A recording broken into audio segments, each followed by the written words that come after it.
Hey guys, Ron here. So we're going to do a build in this Inwin 301 case. I don't know if you remember, I think I showed you guys last week the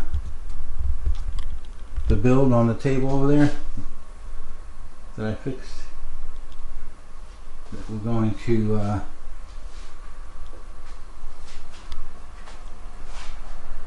there's a Core i5 3550 GTX 760 Enthusiast Edition VG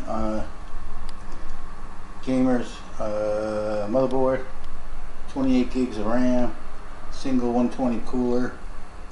So I'm going to pop this into a case, make a nice little system out of it. I'm not sure if I'm going to use this cooler or something a little better. Alright guys. So let's get to getting this Inwin 301 open. Between this case, and this case, amazing top quality cases. Alright guys, let's get this unboxed. So guys, you gotta love a case that comes in a case. You gotta have a case for that. That's really funny. The case has a case, just in case. Alright, I'll get on the case. So this is a beautiful little case. I like these small form factors. I'm into the low space case. Because today these small machines are just as powerful as the big monsters, and they don't take up all your desk space or room and area. But this is really a nice piece of equipment. I like Inwin makes nice stuff. All edges are rolled.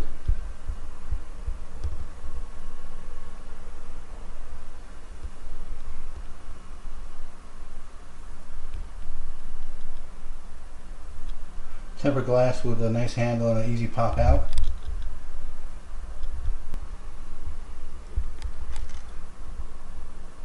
All metal construction, the only plastic is in the feet, which gives you access to the filter, which I can't actually reach. There's a filter down there, I got fat fingers, can't get it. Actually, I don't really have fat fingers, it's just there's the old filter.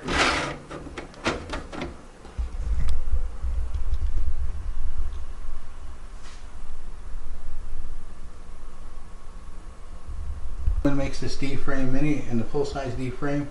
They make the H, they make the transformer. They really got some innovative stuff. Prices are really excellent too. Back panel, nice venting system. Good.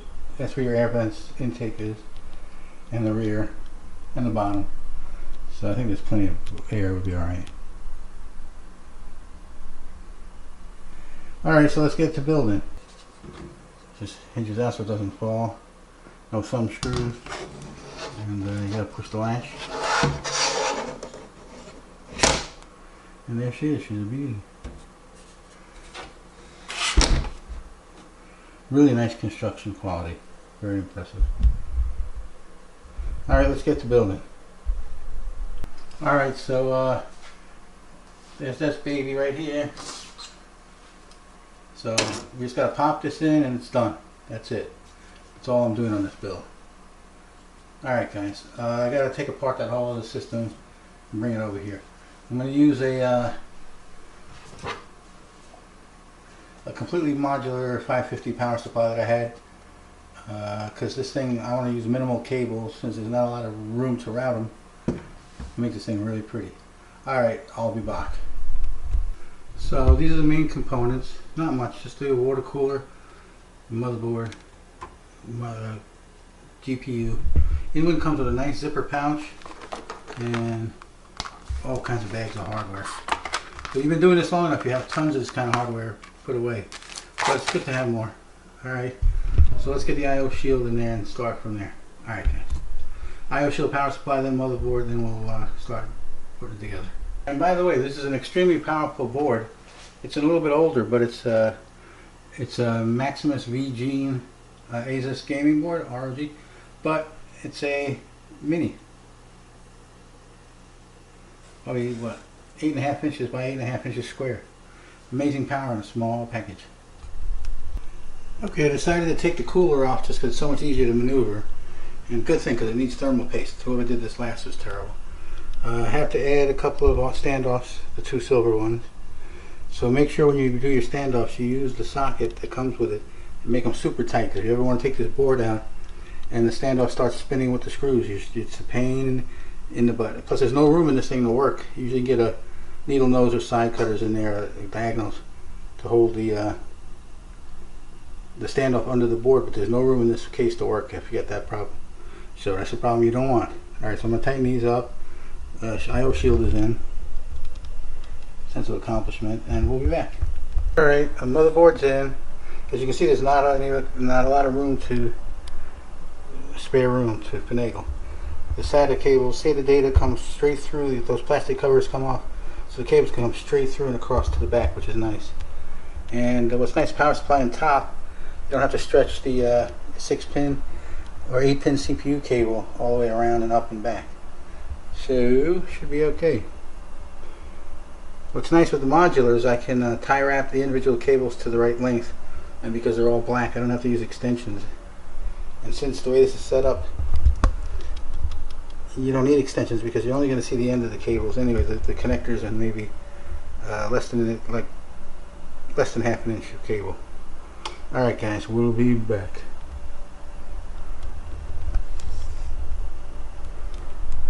Sweet little case. It's nice with the quality because the threads feel good, everything's tight and nice, even the basics. Alright. Pan tray comes out, where I'll be mounting this in another pan. That mounts to the side here, which is a nice way to do it. And the power supply goes in the top with the fan facing down. And there's room for 2 fans on the bottom. So it's pretty good. Alright guys. Alright, so getting this cooler mounted on this frame, you need to do your fitting trial and error before so nothing bangs into the ends and you have room to do it. But it's really a nice setup. Just have to be patient and common sense and do your figuring. I'll be back. Alright, so far this is in. Got 1 cable and it's hard to get this. Really no room, but I'll manage that. Got to add some new paste on here and pop this cooler on there. The cooling block. Alright guys. Okay, so I spared you a lot of grief. Getting this Corsair water cooler in there. The ring has a plate in the back. I was having trouble with that. But I haven't done any neatening up the cables yet, but I got everything in. I haven't done any cable management. And we'll give her a smoke test soon. See how we do. Got 1 terabyte drive in there, no SSD yet. Water cooler, AIO, everything else same. Alright. I wasn't going to bore you with all the details. You see the wiring in the back, it's out of control. Around here. So the rest of this build was pretty tedious. The biggest problem I had was the cooler, CPU cooler. The way the ring mounts was really a problem. I had to reset everything, but she's up and running now. Cable management was terrible on this. I mean, it's a great case, but there's not a lot of room. Anyway, she came out nice. Everything's reliable. It's a heavy little guy, but nice package. Thermals are good, temperatures are good, and idling temperature is like 32 centigrade, which isn't bad. Motherboard is 26.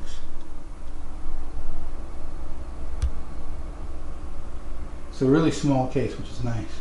13.5 by 6 by, I don't know. It's a beauty. And the back has that nice